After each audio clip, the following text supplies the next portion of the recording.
You're going to feel like a boss when you walk in, a place where you can be really productive and a place where you can connect with other people. High performers are probably high performing because they're really good at making trade-offs about where to spend their time and accepting what fires they're going to let burn. You guys make it look pretty easy, and there's a lot of roadblocks along the way. Our philosophy on profitability has been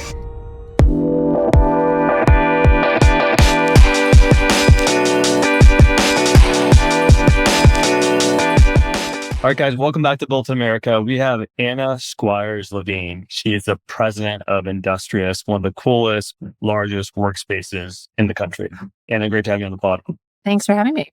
Happy Tuesday, whatever day it is. Happy Tuesday, huh? So, Anna, how did it all start? You came here 9 years ago. You came to this company as an early startup. Now you guys have created this massive conglomerate of one of the best working spaces in America. Yeah, kind of walk me through that journey, how you came here 9 years ago, and then where is the business today? So I would say in general, my career is a nonlinear one. A lot of people ask me like, hey, it looks like you've done a lot of different things. What has been the journey? And I think looking back on it, it's easy to connect the dots and make themes out of my choices around leadership, around building things from scratch.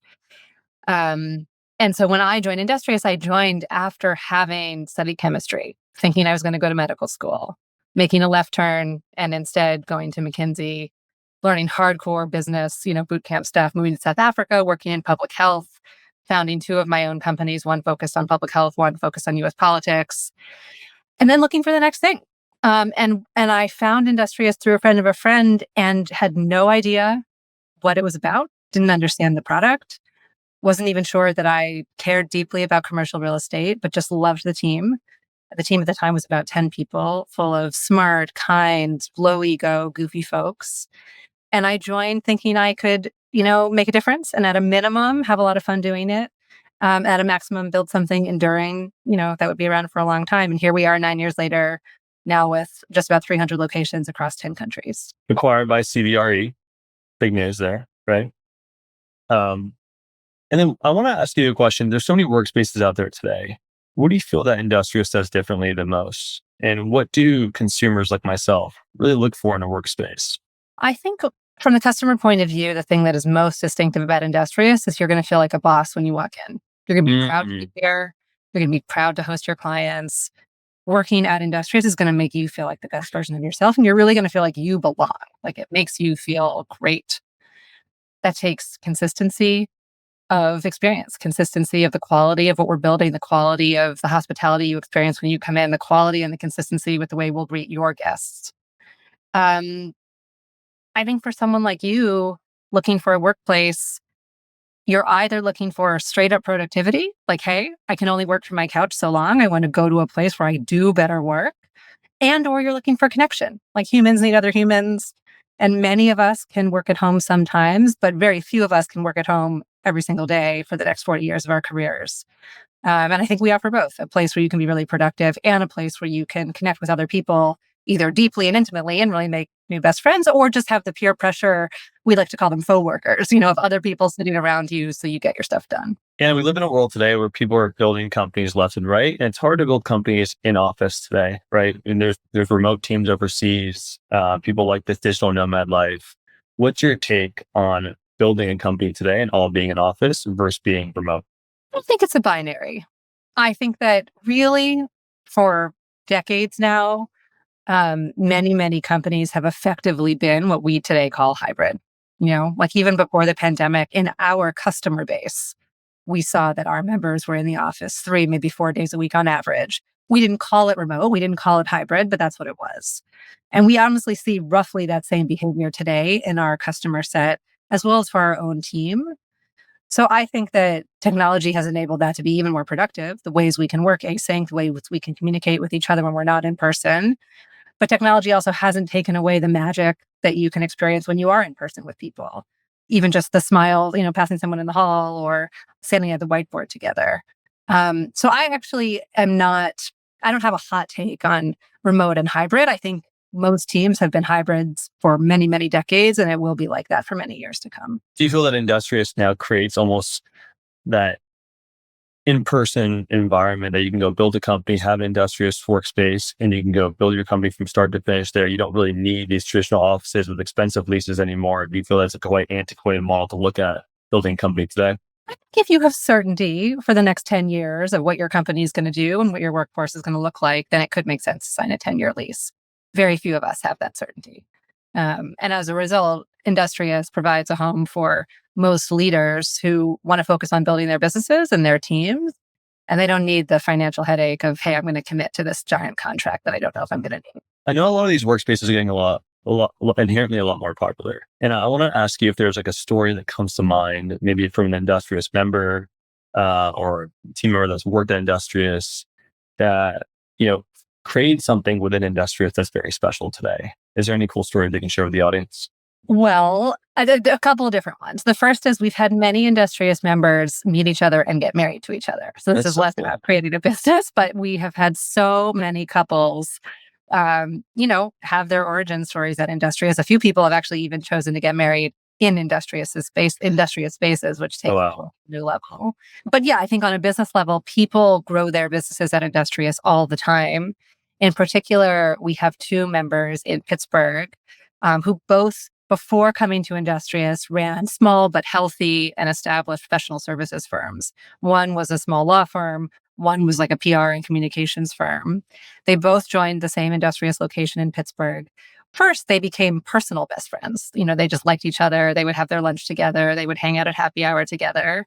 And then they actually merged their businesses and they said, you know what, the kinds of clients we're serving, typically when they need legal help, they also need PR help. Those are moments of trouble for companies. Let's make one combined firm that gives clients a one-stop shop.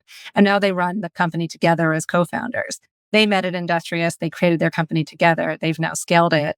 And that happens all over the country and really all over the world. Yeah, and I think it's a great place. It's a great thing to underscore there is like you're an individual working at a co-working space. You see another individual sharing the same pain, building their company, and then you're meeting alignment there and like what you're building today. And I think that's a unique marketplace that you guys build and put people on I should say, on a collaboration that they can go build companies together because you're all sharing the same pain, working remotely, being in an industrious environment, and there's a lot of opportunity to go meet other like-minded people who are building companies today.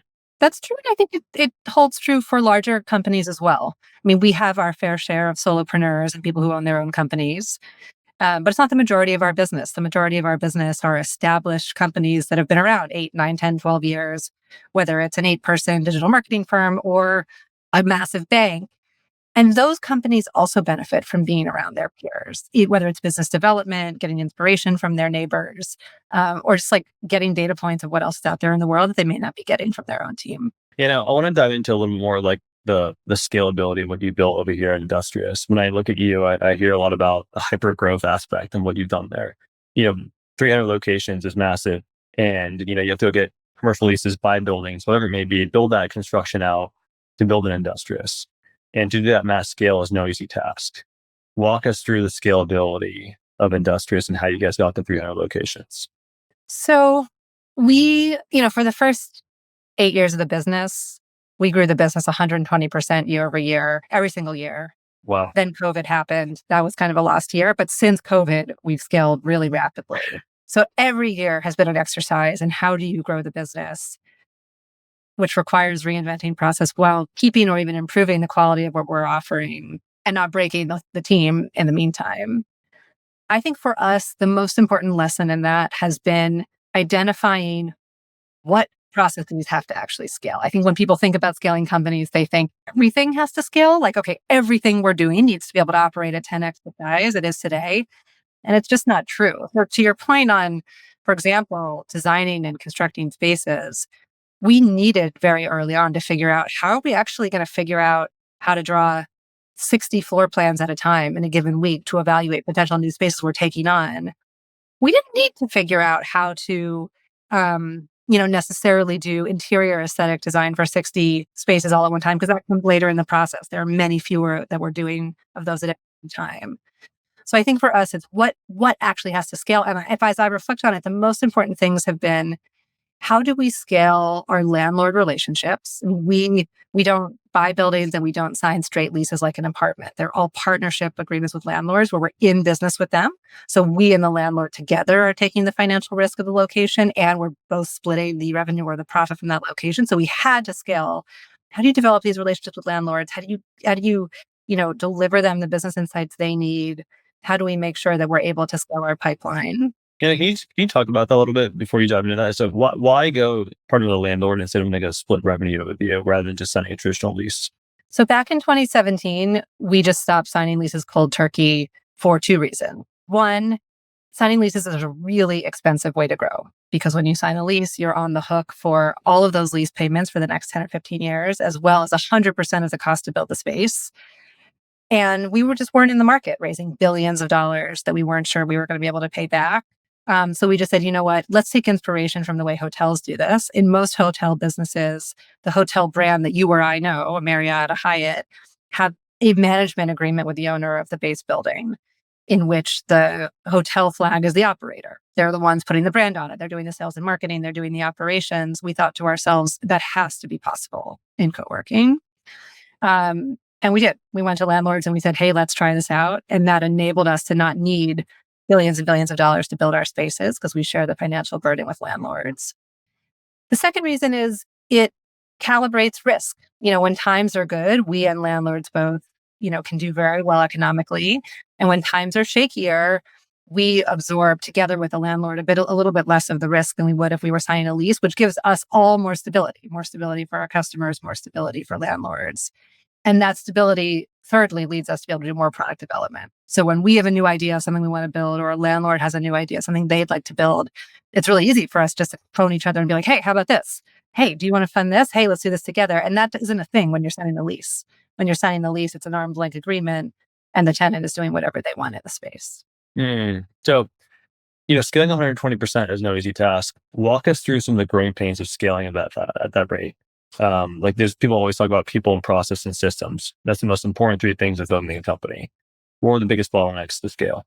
I think that the biggest bottleneck that's most near and dear to my heart is the thing that every hospitality brand contends with, which is as you grow, how do you nurture an interpersonal service, the hospitality from our team to our customers that still feels and is warm and caring and present and problem-solving oriented? Because that's the first thing that goes, like when you have 5 or 6 locations, the whole team can be in our locations all the time, role modeling what great looks like, talking to customers every single day. When you have 300, you try to do those things, but you just can't have your hands on the wheel quite in the same way.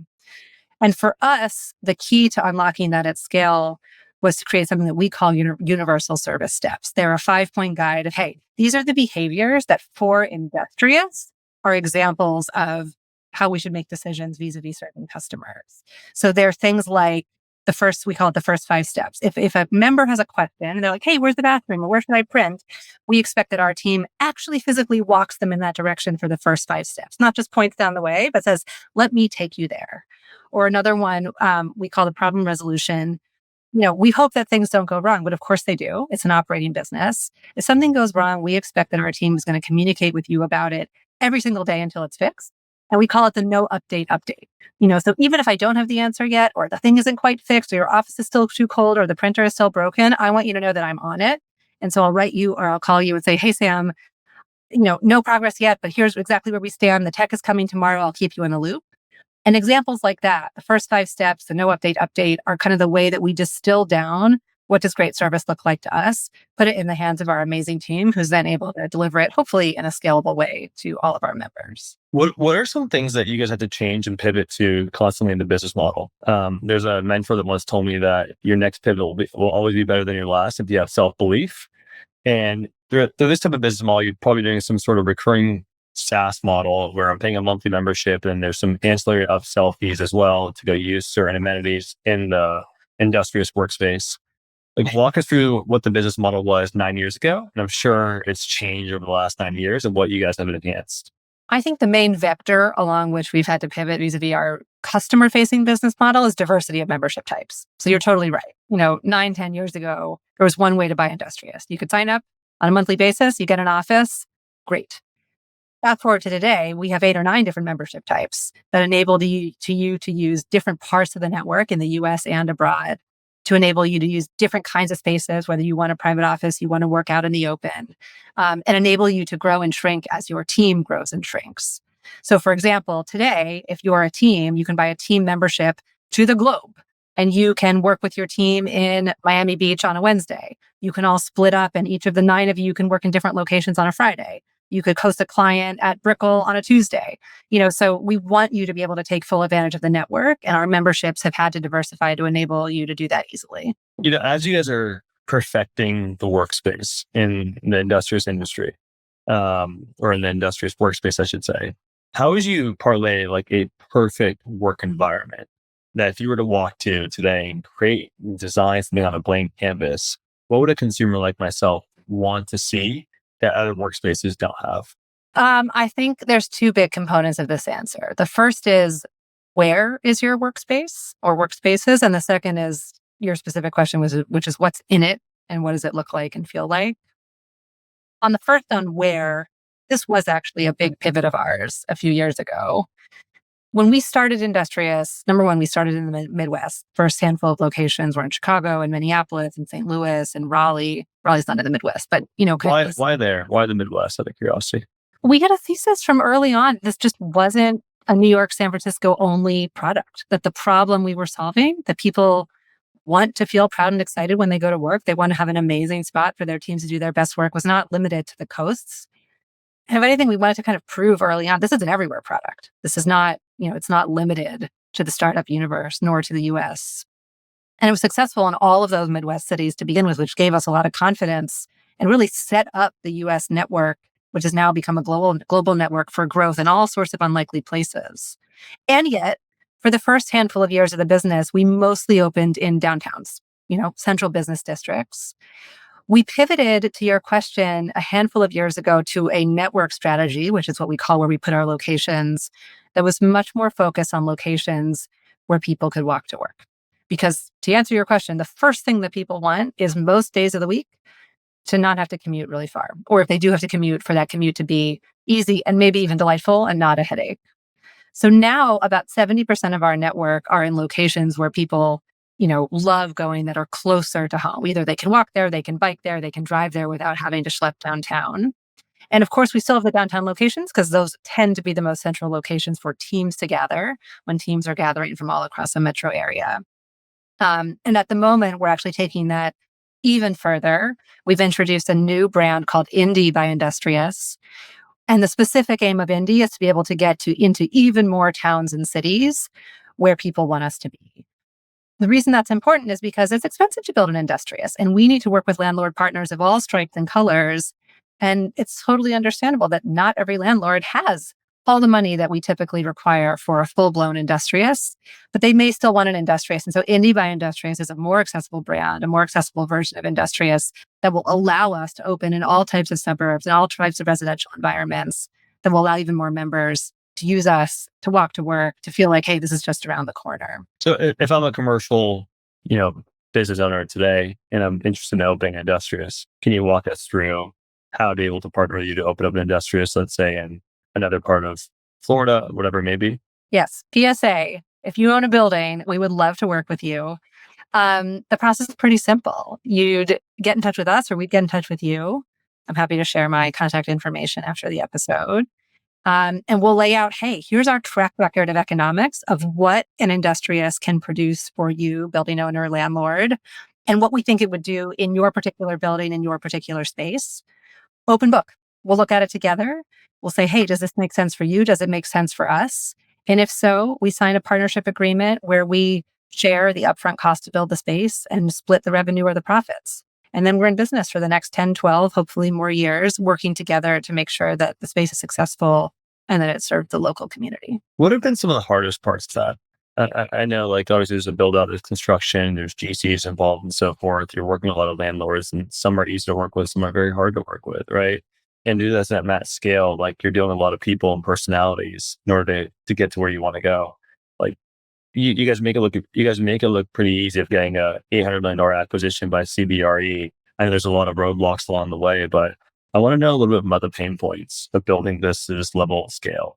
Can you share some of the details and stories throughout that process? I just want to think for a second to make sure I can bring great examples. I think that the first pain point, just on a personal level, is what it looks like to lead through national and global crises. and I'm sure this is not unique to Industrious, none of us, for example, asked for COVID. It descended as a physical business. One day we woke up and we could not host humans in our physical business spaces. Like that was a real crisis. Because of our economic model and our commitment to the quality of what we were doing, we made it through just fine. But as a leader and someone who's thought a lot about what does it look like to lead teams, I hadn't done like rethinking on how to lead a team through a global pandemic and what it means when your team is trying to do their best work, but of course, at the same time is facing absolutely terrible family situations. We're all operating with a sense of fear. When universally your customers are like, hey, I don't need your product anymore because I can't leave my own home. Um, and it takes a whole new level of steadiness and decision making in the absence of great information in those moments. And I think during COVID, the number one smartest thing we did during that time was try to be absolutely upfront and straight with everyone in our orbit, with our landlord partners, with our team, with our members. I mean, on a daily basis, we were sharing our plans, the hard decisions in front of us, what we had decided, our financials, where things were good, where things weren't. And even when the news was bad, I think that level of transparency with all of those stakeholders is what got us through and keeping the trust of our team and our landlord partners and our customers, such that the minute the vaccines came on, the demand was back for the business.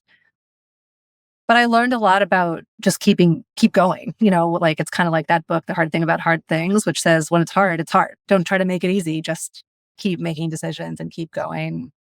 That was pretty painful.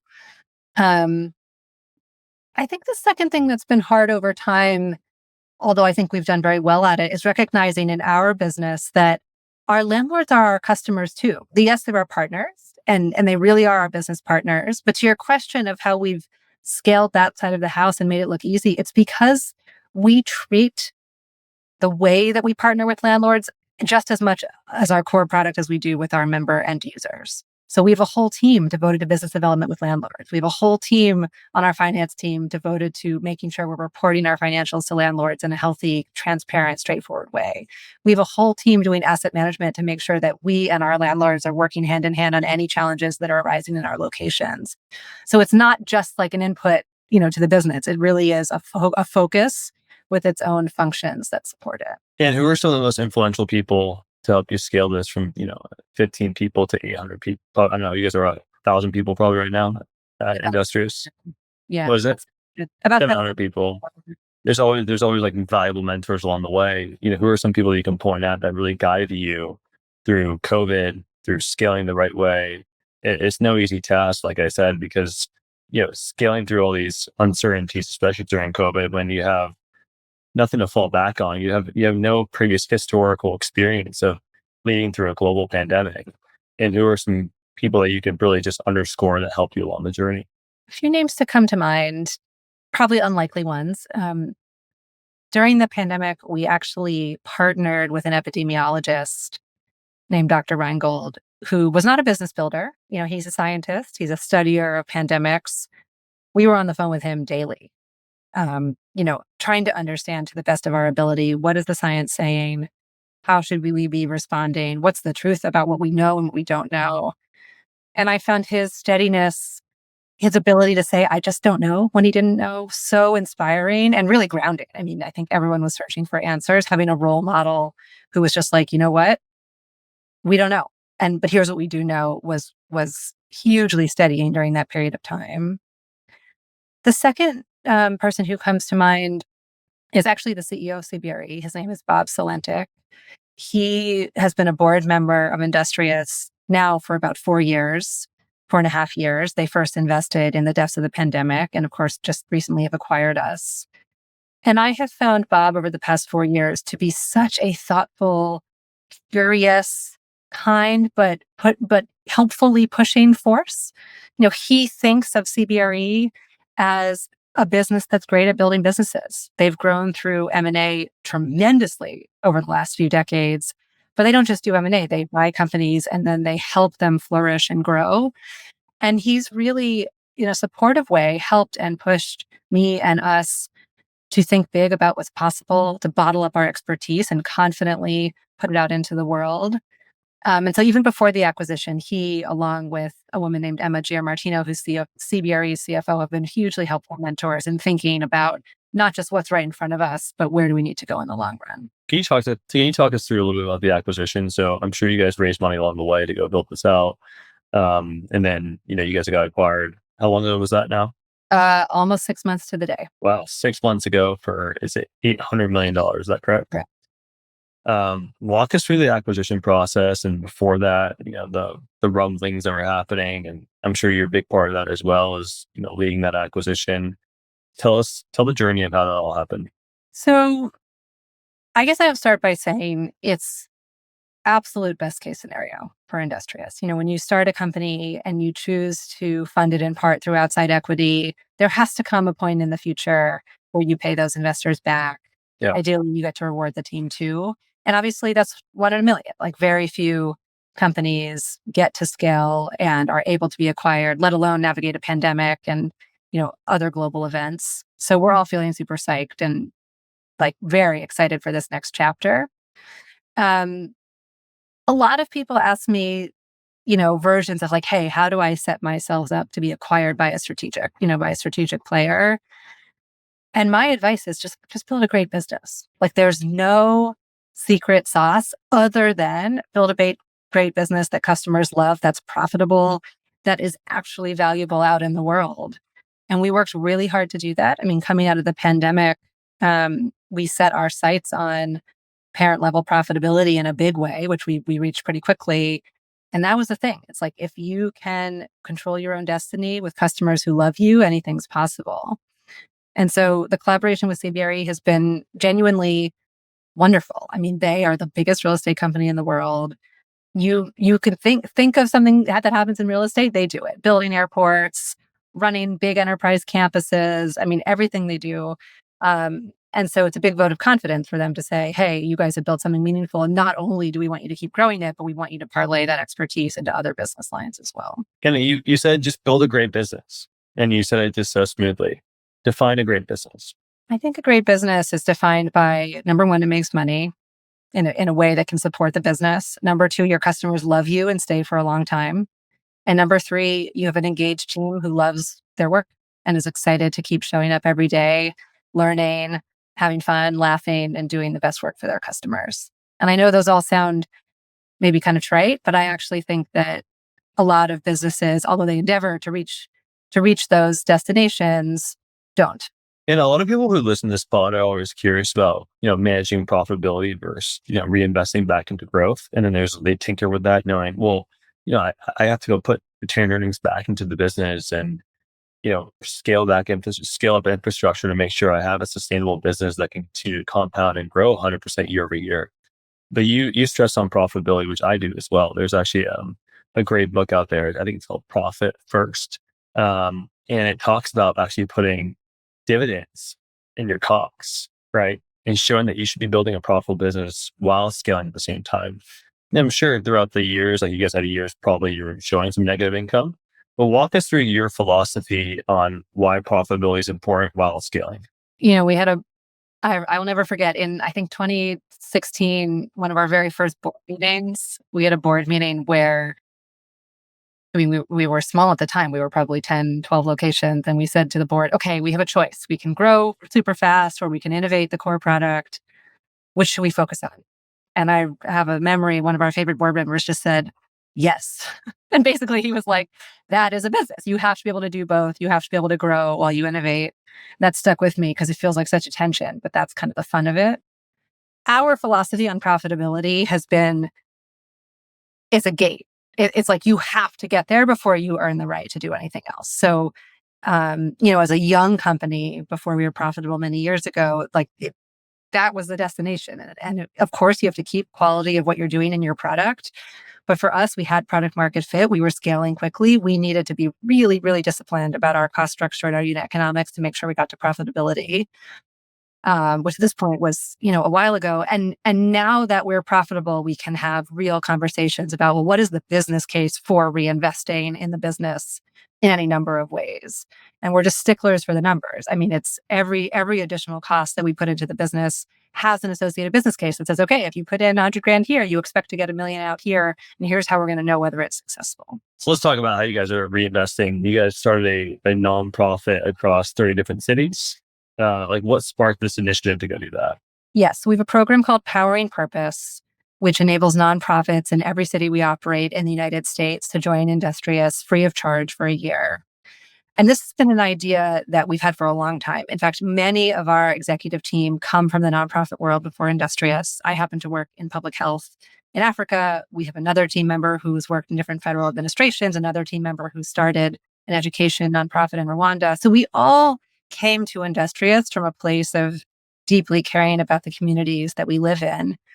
And we've always wanted to create explicit space at our Industrious locations for local nonprofits who are doing the hard work in our local communities.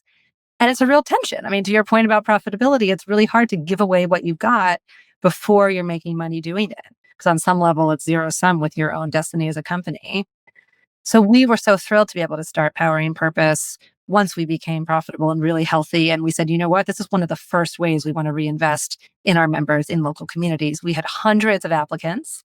This time around, we were able to choose about 30 companies who are now operating out of Industrious on our dime for the time being. And we look forward to continuing that every year. Can you share some of the nonprofits, who have benefited from this and what they're building today? There's so many. I can happily share a list that we can put in the show notes. But my favorites are the ones that are, I mean, this is a personal preference. I love the companies that are serving children in the communities in which we work. So there's an organization in DC that creates after school programs for underserved kids in the DC public school system. Sometimes we actually get to host them at Industrious, which is really fun, but gives kids a place to go after school when their parents are still working. We have another nonprofit that is all about serving women leaders of color and creating networks among them so they can support each other and make sure they have the mentoring and the support and the coaching that they need to thrive. And I just, I really look forward to continuing to scale the program each year as we go forward. I saw Industrious as like an amazing place to work as well. You guys have a great reputation from that aspect. As leaders who are building companies in Industrious, and I want to get your take on this, there's like, what are some key things that you think leaders should do to help people feel like they truly belong with the workspace? This is probably the number one most important thing to me personally about building a company. I mean, it is fun to build a company. It is hard work to create something that's profitable and really meaningful to our customers. And I will say, I read every single NPS comment. I respond to every single LinkedIn note that I get. I respond to every email that I get from a customer. And I think one of the great unsaid things about starting a company and scaling a company is the opportunity to create a team environment that best represents what a team can be, at least according to my definition. I think for me, the number one trait that I think about a lot is how do I show up as my whole self? Like, I want my team, even now, 800 people, to know me as a human, not me as a face on a Google Meet screen or me, as a name behind an email of an update about how the business is doing, but me as a human. So, for example, I just had a baby a few months ago. I brought my newborn onto our all hands call to say, hey team, this is baby Shay. You get to meet him, even though I'm a mess. I'm a week postpartum. It's just so important to me that the team gets to see me and my ups and my downs. I'm super in touch with our team as things are happening around the country and the world that are hard outside of work. I don't always have the answers. We are not a company that can affect the weather and the geopolitics of our world, but I acknowledge that those are really important parts of our team's life. And I want to be present for our team when things happen that are affecting them and their families. So humanity, really being myself and inviting everyone else to be their whole selves at work is super important to me. And I think for us is a big part of the foundation of having a team that cares about each other deeply, that's not afraid to laugh together. Sometimes it's not afraid to cry together and is able to really hold hands and get through the tough moments and also celebrate the wins. Yeah, congrats on all your success. I mean, what you guys have built, and you've been there from the early stages to where it is today and being part of that acquisition. So, my hat goes off to you for that. Thank you. Yeah, as we wrap every, pod, we do a rapid series questions. It can catch you off guard a little bit. So you just spit fire back to me and see what you got. Let's do it. Anna, money is not an issue. What company are you buying today? Disney. Why? I deeply respect the way they create experience at scale. Yeah. It's a role model that we look to, and if we could do it half as well as they could, we'd be well served. What is one core resource you cannot live without? My white noise app on my phone. What's the lie that's hardest for you to let go of? A lie? I don't know if it's a lie, but I believe you can have fun at work no matter what you're doing. I like And that. I strive for that, and I don't believe that there's an environment in which that couldn't be true. When do you feel like you became yourself?